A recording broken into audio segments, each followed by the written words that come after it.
जय हिंद आप सभी भाइयों को। जो भाई नेवी एसएसआर और एमआर को फॉर्म को अप्लाई किए हैं उनको एक बार फिर से जय हिंद। देखिए ये सब जो क्वेश्चन ये काफ़ी ज़्यादा इंपॉर्टेंट क्वेश्चन है जो कि हर बार आपको नेवी के एग्जाम में पूछा जाता है और ये सेम टू सेम वही क्वेश्चन है जो आपकी नेवी के एग्जाम में पूछा जाएगा। आपका एग्ज़ाम बहुत जल्द होने वाला है, यानी कि 4 से 5 दिन में आपका एग्ज़ाम स्टार्ट होने वाला है। इसलिए आप लोग इस वीडियो को शुरू से अंत तक जरूर देखिएगा, क्योंकि इस वीडियो से आपको बहुत ज़्यादा क्वेश्चन आपको एग्जाम में देखने को मिलेगा। और ये देखिए सीधे हम लोग क्वेश्चन और आंसर करेंगे। देख रहे हैं आप लोग क्वेश्चन, यहाँ पर आंसर है, ठीक है। इससे फ़ायदा है कि इसमें टाइम बहुत कम लगेगा, क्वेश्चन बहुत ज़्यादा होगा। इसलिए आप लोग इस वीडियो को शुरू से अंत तक देखिएगा। अगर आप लोग इस चैनल पर नए होंगे, चैनल को सब्सक्राइब करके वीडियो को भी लाइक कर लीजिएगा। चलिए अपने सेशन को स्टार्ट करते हैं और आप लोग कमेंट करके ज़रूर बताइएगा कि आप लोग कौन से फॉर्म को अप्लाई किए हैं, एसएसआर या एमआर, ठीक है। चलिए क्वेश्चन को स्टार्ट करते हैं। देखिए सबसे पहले नंबर यहाँ पर प्रश्न दिया है, वनस्पति जगत में किसको जल स्थलचर यानी कि उभयचर कहते हैं। वनस्पति जगत में किसको जल स्थलचर यानी कि उभयचर कहा जाता है? तो ब्रायोफाइटा को उभयचर कहा जाता है। ब्रायोफाइटा। एक वृक्ष की आयु का पता किसके द्वारा लगाया जा सकता है? तो एक वृक्ष की आयु का जो पता है ये वार्षिक वलयों की गिनती करके लगाया जा सकता है। वार्षिक वलयों की गिनती करके एक वृक्ष की आयु का पता लगाया जा सकता है। बायां महाधमनी चाप किस में दिखाई देती है? स्तनपायी में।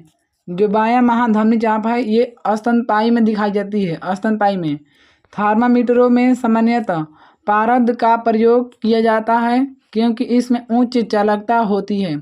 थर्मामीटर में सामान्यतः पारद का प्रयोग किया जाता है क्योंकि इसमें उच्च चालकता होती है। नेक्स्ट क्वेश्चन करते हैं। देखिए प्रश्न यहाँ पर दिया है, चंद्र सतह पर एक प्रेक्षक को दिन के समय आकाश रंग दिखाई देगा नारंगी। यानी कि चंद्र सतह पर एक प्रेक्षक को दिन के समय में आकाश का जो रंग होगा वो नारंगी दिखाई देगा, नारंगी। जड़त्व की माप क्या है? तो द्रव्यमान। जड़त्व की जो माप होता है वो होता है द्रव्यमान, होता है जड़त्व की माप। एक ही समय में दोनों दिशाओं में डाटा भेजने के लिए कौन सी डाटा संचरित विधि प्रयुक्त की जाती है? तो कुल डुप्थ लेक्स का प्रयोग होता है। एक ही समय में दोनों दिशाओं में डाटा भेजने के लिए कुल डुप्थ लेक्स का प्रयोग होता है, कुल डुप्थ लेक्स। कौन सा ईंधन न्यूनतम पर्यावरणीय प्रदूषण उत्पन्न करता है? हाइड्रोजन जो होता है यह न्यूनतम पर्यावरणीय प्रदूषण उत्पन्न करता है। नेक्स्ट क्वेश्चन करते हैं। देखिए प्रश्न दिया है, ये सब नेवी के लिए काफ़ी इंपॉर्टेंट क्वेश्चन है, आपको यहीं से प्रश्न आपको देखने को मिलेगा, ठीक है। फोटोक्रोमेटिक यानी कि रंगीन फोटो कांच में किसकी उपस्थिति के कारण काला रंग गहरा रंग होने का गुणधर्म होता है? रजत क्लोराइड के कारण होता है। सुपरसोनिक वायुयान समताप मंडल में कौन सा पदार्थ विसर्जित करते हैं? तो NOx करते हैं। करेक्ट क्वेश्चन, सुपरसोनिक वायुयान समताप मंडल में कौन सा पदार्थ विसर्जित करते हैं? NOx करते हैं। किसी तत्व के समस्थानिकों के बीच अंतर किनकी भिन्न अलग संख्या की उपस्थिति के कारण होता है? न्यूट्रॉन की संख्या के अलग होने के कारण होता है। नेक्स्ट क्वेश्चन देखिए, प्रश्न यहाँ पर आपको दिया है, ओजोन कितने संकेंद्रण पर गंभीर फुफ्फुसी रोग उत्पन्न करके मानव स्वास्थ्य को प्रभावित करती है? 9.0 ppm ओजोन ये गंभीर रोग उत्पन्न करता है, 9.0 ppm। भारत में पनडुब्बी में जल यात्रा करने वाले पहले राष्ट्रपति थे डॉक्टर APJ अब्दुल कलाम। भारत में पनडुब्बी में जल यात्रा करने वाले पहले राष्ट्रपति कौन थे? तो डॉक्टर APJ अब्दुल कलाम थे पहले राष्ट्रपति, जो कि भारत के पनडुब्बी में बैठकर जल यात्रा किए थे, ठीक है। देखिए पनडुब्बी ऐसे होते हैं। प्लास्टर ऑफ पेरिस का रासायनिक नाम क्या होता है? Calcium sulphate hemihydrate. Plaster of Paris का रासायनिक सूत्र होता है कैल्शियम सल्फेट हेमीहाइड्रेट होता है। नेक्स्ट क्वेश्चन देखिए, प्रश्न कह रहे हैं यहाँ पर आपको, किसके द्वारा जल के प्रदूषण को साफ करने में बायो फिल्टर के रूप में पाइला ग्लोबोस प्रयुक्त किया जाता है? तो कैडमियम के लिए किया जाता है। विश्व का सबसे अधिक तेजी से बढ़ने वाला जल पादप कौन सा है? जल हायासिंथ, जिसको बोलते हैं पुष्प। ये विश्व का सबसे अधिक से बहुत जल्द शीघ्रता से बढ़ता है ये पौधा, जिसका नाम है जल हायासिंथ यानी कि पुष्प। प्रयोग और अप्रयोग का कानून किसके द्वारा प्रतिपादित किया गया था? लैमार्क द्वारा। प्रयोग और अप्रयोग कानून जो है ये लैमार्क के द्वारा प्रतिपादित किया गया था। नेक्स्ट क्वेश्चन करते हैं। देखिए प्रश्न दिया है, मंगल ग्रह के बारे में सूचना देने वाला रॉकेट कौन सा है? एटलस 5 है। मंगल ग्रह के बारे में सूचना देने वाला रॉकेट का नाम है एटलस 5। यही मंगल ग्रह के बारे में सूचना दिया था, एटलस 5 है। कार्बोहाइड्रेट कार्बोज किसका यौगिक है? कार्बन, ऑक्सीजन और हाइड्रोजन का। जो कार्बोहाइड्रेट है कार्बोज, यह यौगिक है कार्बन, ऑक्सीजन और हाइड्रोजन का यौगिक है। नेक्स्ट क्वेश्चन करते हैं। देखिए यहाँ पर आपको प्रश्न दिए रखा है, यदि एक जीवाणु कोशिका प्रति 20 मिनट में विभाजित होती है तो 2 घंटे में कितने बैक्टीरिया बनेंगे? 64। कह रहे कि यदि एक जीवाणु कोशिका प्रति 20 मिनट में विभाजित होती है तो 2 घंटे में कितने बैक्टीरिया बनेंगे? 64 बैक्टीरिया बनेंगे। मेघ गर्जना सुनने पर व्यक्ति अपना मुंह खोलता है। दोनों कानों के कर्णपटल पर वायु के दाब को बराबर करने के लिए जब बर्फ को 0 डिग्री सेल्सियस से 10 डिग्री सेल्सियस तक गर्म किया जाता है तो जल का आयतन पहले बढ़ता है और उसके बाद कम होता है। कह रहे क्वेश्चन कि जब बर्फ को 0 डिग्री से 10 डिग्री सेल्सियस तक गर्म किया जाता है तब जल का जो आयतन होता है पहले बढ़ता है उसके बाद कम होता है। नेक्स्ट क्वेश्चन देखते हैं। देखिए प्रश्न दिया है, एक सी स्थूलता के 2 पिंडों को एक ही समय पर समान गति से एक मीनार की चोटी से फेंका जाता है। एक पिंड एक्स ऊर्ध्व रूप से नीचे फेंका गया है, दूसरा पिंड वाई समतल फेंका गया है तो दोनों जमीन पर एक सी गतिज ऊर्जा सहित पहुँचते हैं। कोई कण एक समान गति पर कैसा होना चाहिए? उसका वेग एक समान हो सकता है। नेक्स्ट क्वेश्चन करते हैं। वह उपकरण जो ध्वनि तरंगों की पहचान तथा रिजु रेखन के लिए प्रयुक्त होता है रडार कहलाता है। वह उपकरण जो ध्वनि तरंगों की पहचान तथा रिजु रेखन के लिए प्रयुक्त होता है रडार कहलाता है। उस नेटवर्क टोपोलॉजी का क्या नाम है जिसमें प्रत्येक संभावित नोड में द्विदिशीय कड़ियाँ होती है? मेष कहलाता है, मेष। सूखी बर्फ क्या है? ठोस कार्बन डाइऑक्साइड है। सूखी बर्फ को ठोस कार्बन डाइऑक्साइड कहा जाता है।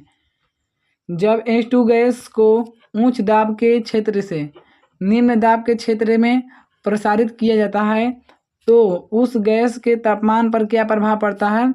बढ़ जाता है। नेक्स्ट क्वेश्चन देखिए प्रश्नकार है, वनस्पति घी के औद्योगिक उत्पादन में कौन सी विधि काम में लाई जाती है? अपचयन। वनस्पति घी बनाने में अपचयन विधि का काम प्रयोग होता है। कौन सा अपतृण औद्योगिक प्रवाह से उत्पन्न जल प्रदूषण पर नियंत्रण रखने में उपयोगी सिद्ध हुआ है? तो पार्थेनियम तथा गज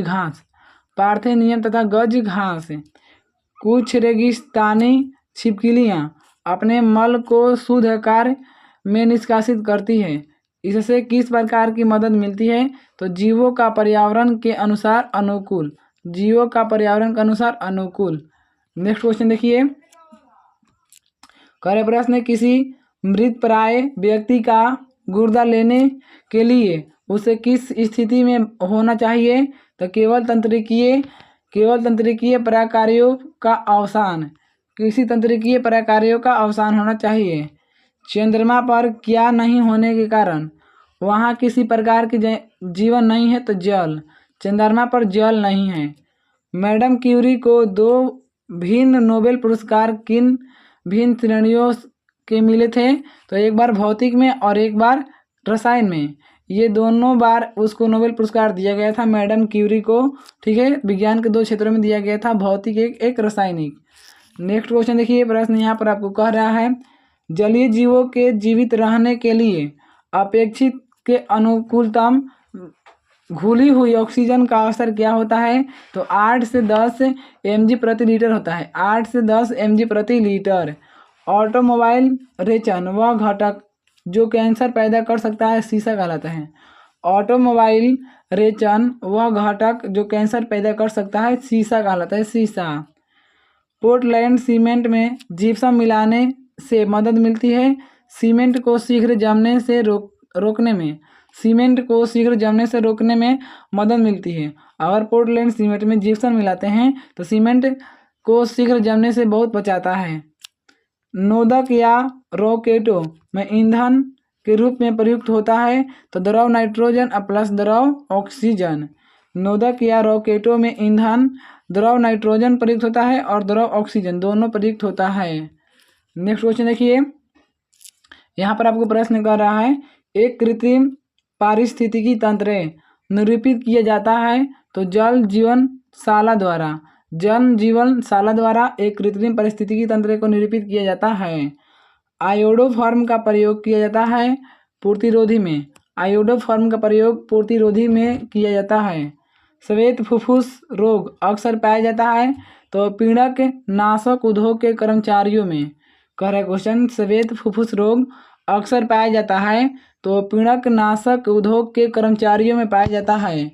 पहिए में बांग बॉल बेरिंग का काम है गतिज घर्षण को बेलन घर्षण में बदलना। कह रहा है क्वेश्चन, पहिए में बॉल बेरिंग का काम होता है तो गतिज घर्षण को बॉल बेरिंग में बदलना। वायुमंडलीय हवा पृथ्वी पर रखी जाती है गुरुत्व द्वारा। वायुमंडलीय हवा जो है पृथ्वी पर गुरुत्व द्वारा रखी जाती है। नेक्स्ट क्वेश्चन करते हैं। देखिए प्रश्न यहाँ पर आपको दिया है, संचार नेटवर्क जिसका प्रयोग बड़ी संस्थाओं द्वारा प्रादेशिक, राष्ट्रीय और वैश्विक क्षेत्र में किया जाता है कहलाता है WAN कहलाता है, WAN। वाणिज्यिक प्रयोग के लिए उपलब्ध कराया गया पहला कंप्यूटर कौन सा है? यूनिवैक। वाणिज्यिक प्रयोग के लिए उपलब्ध कराया गया पहला कंप्यूटर कौन सा है? यूनिवैक है। तो यहाँ तक ये वीडियो समाप्त होता है। और आप सभी को वीडियो पसंद आया हो तो वीडियो को लाइक करके चैनल को सब्सक्राइब करके बेल आइकन को दबा लीजिएगा। देखिए आपको इस चैनल के माध्यम से नेवी में काफ़ी ज़्यादा हेल्प किया जाता है। जो भी नेवी के माध्यम से इन्फॉर्मेशन होता है, नोटिफिकेशन होता है, वो आपको इस चैनल के माध्यम से प्रोवाइड कराया जाता है। इसलिए आप लोग इस चैनल से जरूर जुड़िएगा। और जितना भी इंपॉर्टेंट क्वेश्चन है आपको इस चैनल के माध्यम से कराया जाता है, जो कि सीधा आपके एग्जाम में आने की बहुत ज़्यादा संभावना रहती है। ठीक है, तो अगर आप लोग एग्जाम क्लियर करना चाहते हैं, एग्जाम नेवी में ज्वाइनिंग लेना चाहते हैं, सबसे पहले आप लोग इस चैनल से ज्वाइन हो जाइएगा। उसके बाद नेवी में आपको ज्वाइनिंग हो जाएगा। इसलिए आप लोग इस चैनल को सब्सक्राइब करके बेल आइकन को दबा लीजिएगा। वीडियो को भी लाइक कर लीजिएगा और कमेंट करके जरूर बताइएगा कि आप लोग कौन से फॉर्म का अप्लाई किए हैं, SSR या MR या दोनों। ठीक है, और आपका कौन कौन सा सब्जेक्ट अभी तक कंप्लीट हो चुका है। ठीक है, आप लोग कमेंट करके जरूर बताइएगा। चलिए यहीं तक वीडियो समाप्त होता है। आप सभी भाइयों को वीडियो देखने के लिए बहुत बहुत धन्यवाद।